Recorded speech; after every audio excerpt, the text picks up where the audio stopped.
नमस्कार दोस्तों, आपका स्वागत है हमारे नए वीडियो पर। आज हम आपको एक ऐसी दिलचस्प कहानी सुनाएंगे जिसने बॉलीवुड के इतिहास को बदल दिया। प्यार और जंग में सब कुछ जायज होता है। हम आपके सामने कई लोगों की दिलचस्प लव स्टोरीज लेकर आ चुके हैं, लेकिन तब भी कुछ ऐसी लव स्टोरी बची रह गई हैं जिसने इतिहास के पन्नों में अपना नाम दर्ज करवा रखा है।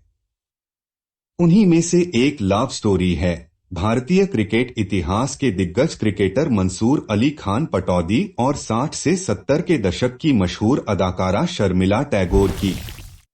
इनकी लव स्टोरी से यह भी पता लगाया जा सकता है कि क्रिकेट और बॉलीवुड का संबंध हमेशा से ही रहा है। जब हैंडसम क्रिकेटर मंसूर अली खान पटौदी का दिल शर्मिला टैगोर पर आया था, तो यह बात लोगों में एक चर्चा का विषय बन गई थी। हमारे साथ बने रहें और इस दिलचस्प कहानी का आनंद लें। आज हम आपको बताएंगे कि मंसूर अली खान पटौदी ने किस अदाकार से शादी नहीं की ताकि वे शर्मिला टैगोर से शादी कर सकें। हमारे साथ बने रहें और इस दिलचस्प कहानी का आनंद लें।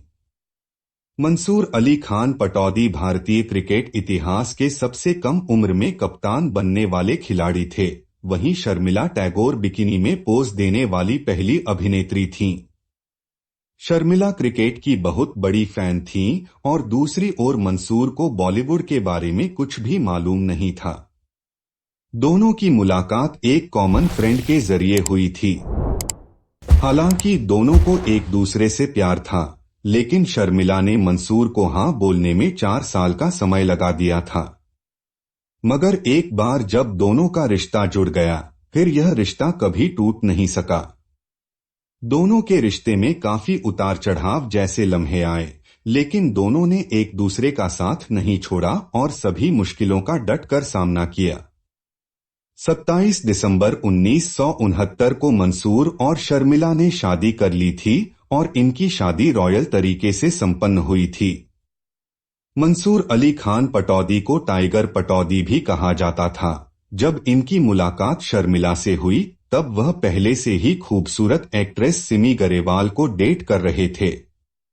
टाइगर पटौदी का व्यक्तित्व ही ऐसा था कि कोई भी लड़की उनके प्यार में पड़ जाती थी, लेकिन उनके सिर पर सिर्फ सिमी गरेवाल के प्यार का ही खुमार था। क्रिकेट मैच हो या कोई इवेंट, दोनों हर जगह साथ में ही दिखाई देते थे। सिमी की शान, शौकत और शैली को देखकर ऐसा लगता था कि वह टाइगर पटौदी की बेगम बनने के लिए बिल्कुल सही थीं। ऐसी भी खबरें थीं कि क्रिकेट सर्कल मंसूर से उनकी शादी की घोषणा का इंतजार तक कर रहा था। मगर भाग्य को कुछ और ही मंजूर था। भाग्य मंसूर और शर्मिला का मिलन चाहता था और बाद में ऐसा ही हुआ। मंसूर ने शर्मिला से शादी करने से पहले ही एक जेंटलमैन की तरह सिमी से अपना रिश्ता पूरी तरह से खत्म कर लिया था। टाइम्स ऑफ इंडिया की एक रिपोर्ट के अनुसार मंसूर शर्मिला के बारे में बताने के लिए सिमी के अपार्टमेंट पर गए थे। मंसूर के आने पर सिमी ने उन्हें नींबू पानी ऑफर किया था, लेकिन उसको पीने से पहले ही मंसूर ने कहा था कि मुझे खेद है, लेकिन मैं यह स्पष्ट करना चाहता हूं कि हमारे बीच जो रिश्ता रहा है, मैं अब उसको यहीं पर रोकना चाहता हूं। मुझे कोई और मिल गया है। इतनी बात सुनते ही सिमी को ये अंदाजा हो गया था कि मंसूर क्या कहना चाहते हैं। इसलिए सिमी ने टॉपिक चेंज कर दिया था और मंसूर से नींबू पानी पीने को कहा। मंसूर ने नींबू पानी पीने से मना कर दिया था और वहां से तुरंत उठकर बोले, मुझे जाना है। एक सभ्य नारी की तरह सिमी ने कोई बखेड़ा नहीं खड़ा किया और मंसूर को एलिवेटर तक भी छोड़ा। मंसूर ने सिमी को मना भी किया था कि मुझे छोड़ने आने की कोई जरूरत नहीं है, लेकिन वह उन्हें छोड़ने एलिवेटर तक आई थीं और वहां उन्होंने देखा कि पास में शर्मिला भी खड़ी थीं। दोनों एक्ट्रेस ने एक दूसरे को शांति से देखा था और उस वक्त कुछ नहीं बोला था। 90 के दशक में सिमी एक talk show rendezvous with Simi Garewal host करती थीं, जिसमें उन्होंने एक बार अपने एक्स बॉयफ्रेंड और उनकी पत्नी शर्मिला टैगोर को भी इनवाइट किया था। इस शो के दौरान सिमी ने अपने पास्ट के बारे में कोई बात नहीं की थी और पूरी तरह से माहौल को बनाए रखा था। मगर शो के खत्म होने के कई सालों बाद सिमी ने अपनी वेबसाइट पर पटौदी के साथ हुई मुलाकात के बारे में लिखा था। इसे द पटौदीज के रूप में पढ़ा जा सकता है। इसमें वह अपने पुराने दिनों के बारे में लिखती हैं कि जब वह मंसूर भारतीय क्रिकेट टीम के कप्तान थे, तब मैंने और मंसूर ने एक दूसरे को डेट किया था। वह हमेशा मेरे साथ आया जाया करते थे। वो मेरे शूटिंग लोकेशन पर भी आते रहते थे। शर्मिला टैगोर और मेरे बीच एक सामाजिक मित्रता थी और एक ही फील्ड में होने के कारण हमारा मिलना हो जाता था। मगर फिर जब इन दोनों मंसूर शर्मिला की मुलाकात हुई और उसके बाद क्या हुआ यह तो सभी जानते ही हैं। इसके आगे वह कहती हैं कि तो रेंडेजोवस की वह मुलाकात दो पुराने दोस्तों की मुलाकात थी। हम दोनों काफी सालों बाद मिले थे और अपने पुनर्मिलन को एंजॉय कर रहे थे। मैंने मंसूर में कोई बदलाव नहीं पाया।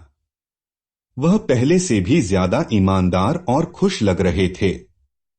सच बोलूं तो शर्मिला और मंसूर दोनों साथ में काफी चार्मिंग लग रहे थे। उस समय 60 से 70 के दशक में लोगों के मन में एक ऐसी सोच थी कि क्रिकेट और फिल्मी दुनिया का रिश्ता ज्यादा दिनों तक नहीं टिक सकता है और मंसूर शर्मिला के मामले में तो सबसे बड़ा अवरोध इन दोनों का धर्म था। शर्मिला जहां एक बंगाली फैमिली से थी, वहीं मंसूर मुस्लिम थे। मगर एक नवाब से शादी करने के लिए शर्मिला ने इस्लाम कबूल कर लिया और शर्मिला से आयशा सुल्ताना बन गई थीं। सभी का ऐसा मानना था कि यह रिश्ता नहीं टिकेगा और टूट जाएगा, लेकिन इन दोनों ने इन सभी बातों को अंत में गलत साबित कर दिखाया। वैसे इसमें कोई शक नहीं है कि शर्मिला टैगोर और मंसूर अली खान पटौदी की जोड़ी बहुत ही प्रेरणादायक है। इन दोनों के रिश्ते को जानने के लिए हम जितना इनकी गहराइयों में जाएंगे, उतना ही हम खुद को प्यार के सागर में डूबा पाएंगे। बेशक मंसूर अली खान पटौदी आज इस दुनिया में नहीं हैं, लेकिन इनका इश्क और उस मोहब्बत की दास्तां आज तक शर्मिला के रूह में बसी है। बॉलीवुड शादीज ऐसी लव स्टोरीज आप लोगों के सामने लाने के लिए प्रतिबद्ध है। आपको ये स्टोरी कैसी लगी? कमेंट करके हमें जरूर बताएं और यदि कोई सुझाव हो तो अवश्य दें।